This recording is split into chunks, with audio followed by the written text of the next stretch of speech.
నేను ఇక్కడికి ఉత్తమ శ్రోతకు వచ్చిన, విందామని వచ్చిన. ఉత్తమ శ్రోత పర్లేదు. నేను 2-3 విషయాలే చెప్తాను.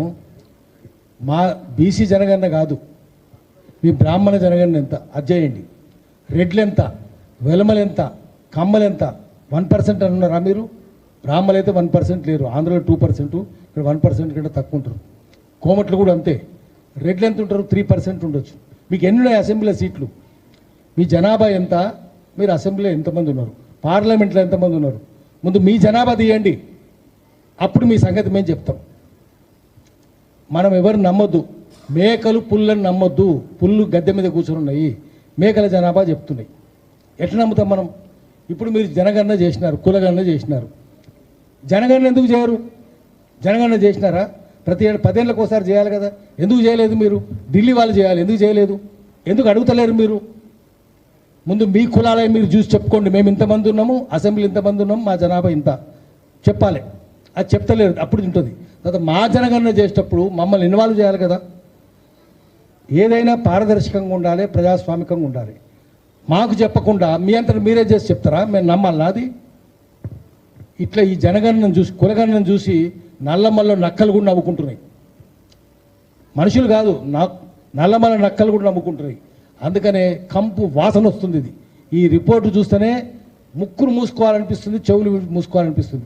ఆ రిపోర్టు వినొద్దు, వాసన కూడా చూడొద్దు. ఇంత దరిద్రంగా ఉన్నది. అందుకనే మనం చేయాల్సింది ఏంటంటే, బీసీలు మా అందరి మధ్యన సంఘీభావం ఉండాలి. ముందు మనం స్ట్రగుల్ చేయాలి. స్ట్రగుల్ చేయండి ఎవరి ఇయర్. లాఠీ లేపండి. వాడు లూటీ చేస్తున్నాడు, నువ్వు లాఠీ లేపు. మనం లేకపోతే ఎట్లయితుంది? ఎవరు వెనుక మాట్లాడుతున్నారు, జాగ్రత్త. మా అప్పటికప్పుడు చూస్తున్నాం, ఇది కరెక్ట్ కాదు. ఇది ఎవరైనా శత్రువులు వాళ్ళ మనుషులు పంపించుంటారు మీటింగ్ భంగం చేయమని. రేవంత్ రెడ్డి పంపించుంటాడేమో. మనము చెప్పండి వాళ్ళకి, ఎవరికో.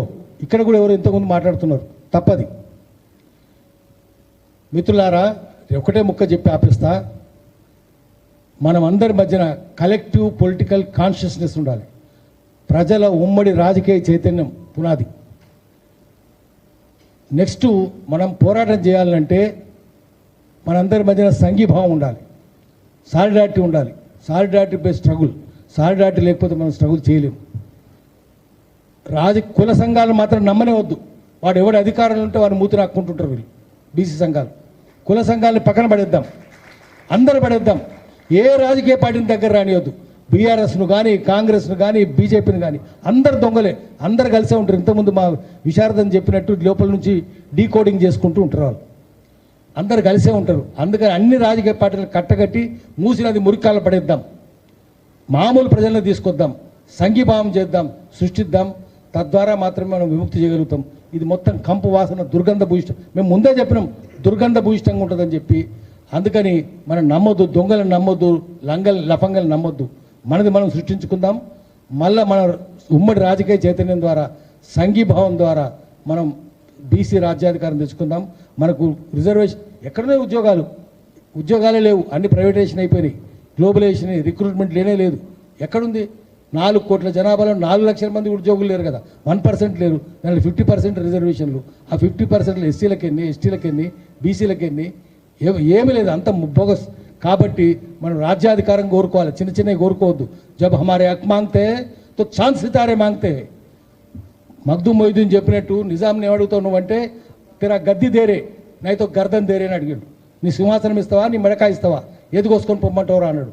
మనం కూడా అదే అడగాలి. అధికారంలో ఉన్న వాళ్ళను తెరా గద్ది దేరే నైతో గర్దన్ దేరే అని అడగాలి, కానీ చిన్న చిన్న అడగొద్దు. ఆ దానికోసం ప్రజలందరూ అందరం ఏకం చేయాలి. ఒక్కొక్క కులం ఎవరి సంఘాన్ని వాళ్ళు బలోపేతం చేసుకోవాలి. చేసుకుంటూనే let us March separately but strike together. Lathi మాత్రం ఒక్కసారి ఎత్తి ఒక్కసారి దెబ్బేయాలి. దానికోసం ప్రజలను సన్నద్ధం చేద్దాం. నమస్కారం.